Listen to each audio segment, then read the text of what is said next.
एक गांव था जहां पर कुछ बच्चे खेल रहे थे। तभी वो देखते हैं कि अचानक से ऊपर आसमान में एक चील उड़ने लगती है। अरे दोस्तों, वो देखो, आसमान में कितनी बड़ी चील है। जल्दी यहाँ से चलते हैं। पंकज, मेरी मम्मी कहती है कि चील आंखें नोचकर उन्हें निकाल कर ले जाती है। क्या तू भी बीना? ये सब तो बस बड़े लोग हम बच्चों को डराने के लिए कहते हैं। असल में मैंने कभी भी ऐसा होते हुए नहीं देखा। अच्छा, पर मेरी माँ तो यही कहती थी। मैं तो घर जा रही हूँ, तुम दोनों ही खेलो अब। बीना ये कहकर घर चली जाती है। बीना के जाने के बाद सरिता और पंकज सोचते हैं कि वे अकेले क्या ही खेलेंगे, इसलिए वो भी दौड़कर अपने घर चले जाते हैं। मगर तभी एक आदमी वहां से गुजर रहा होता है और उसके सामने आकर वही बड़ी सी चील जमीन पर बैठ जाती है। और चील अकेले नहीं थी, बल्कि चील के ऊपर एक डरावनी चुड़ैल बैठी हुई थी। चुड़ैल चील से उतरती है और जोर जोर से हंसने लगती है। कहाँ जा रहा है तू? रुक जा।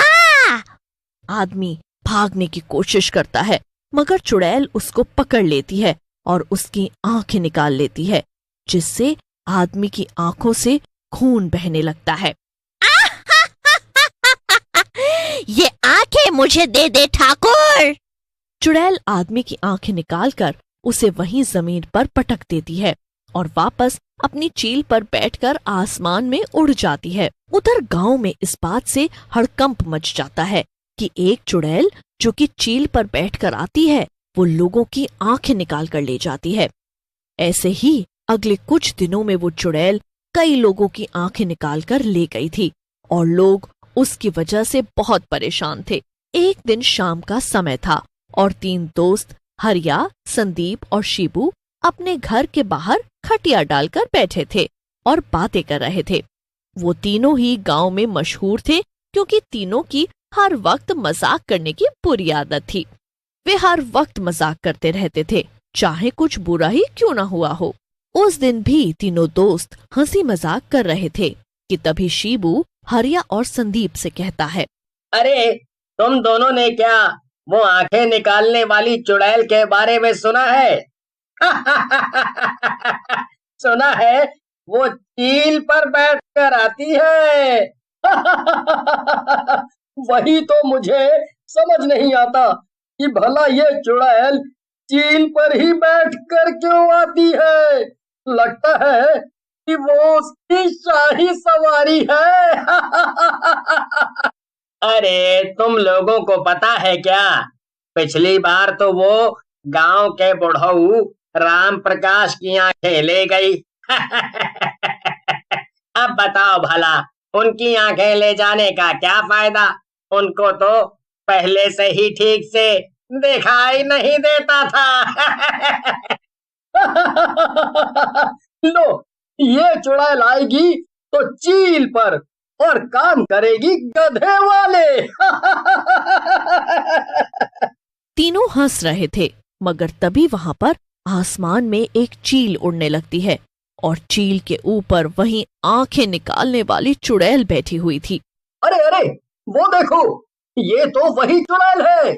संदीप, शिबू और हरिया अंदर जाने के लिए उठ जाते हैं, मगर वो तीनों जा पाते इससे पहले ही चुड़ैल चील पर बैठकर उनके सामने आ जाती है। कहाँ चलती है तीनों? स्वागत नहीं करोगे हमारा? ये सुनकर हरिया जोर जोर से हंसने लगता है। बड़ी हंसी आ रही है तुझे? चल, अब तेरी ही आंखें निकालूंगी।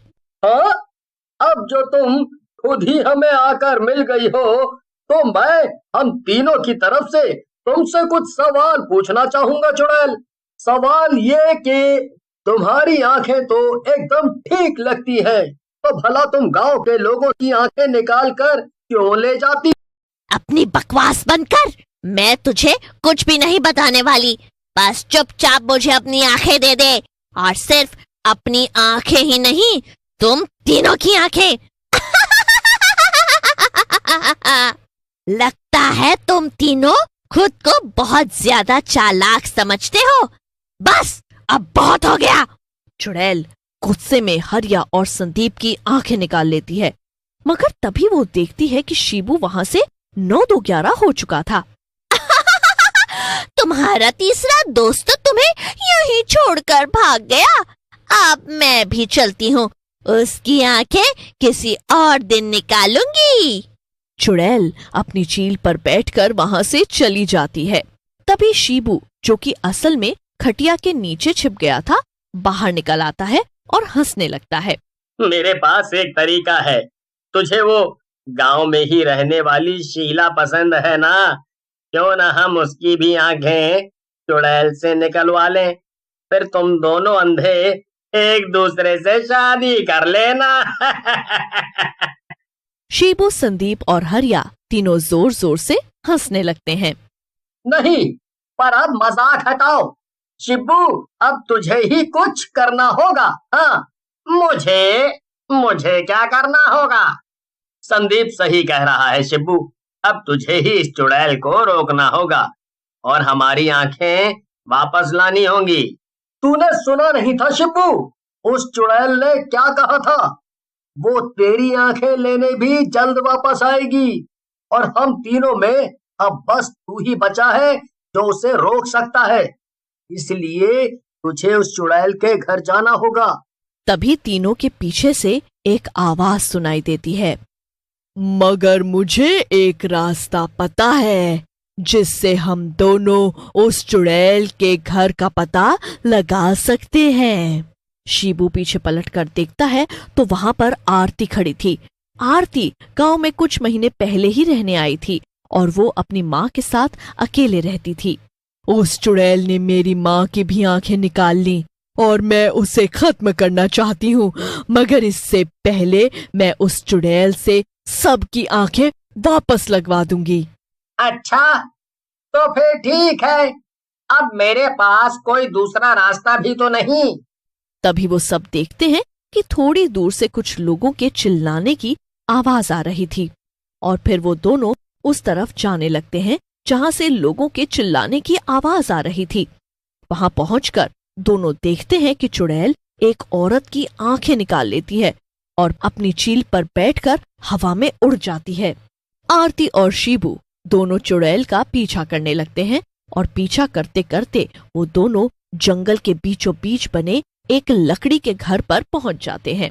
शिबू के पास अब कोई और रास्ता नहीं रहता। वो आरती के साथ पहले घर की खिड़की तक जाता है और आरती झांक कर अंदर देखने लगती है। अंदर चुड़ैल बड़े से पतीले में पानी गर्म कर रही थी और खाना बनाने की तैयारी कर रही थी। आखिरकार आज मैं भी इतनी बड़ी डिनर पार्टी करूंगी।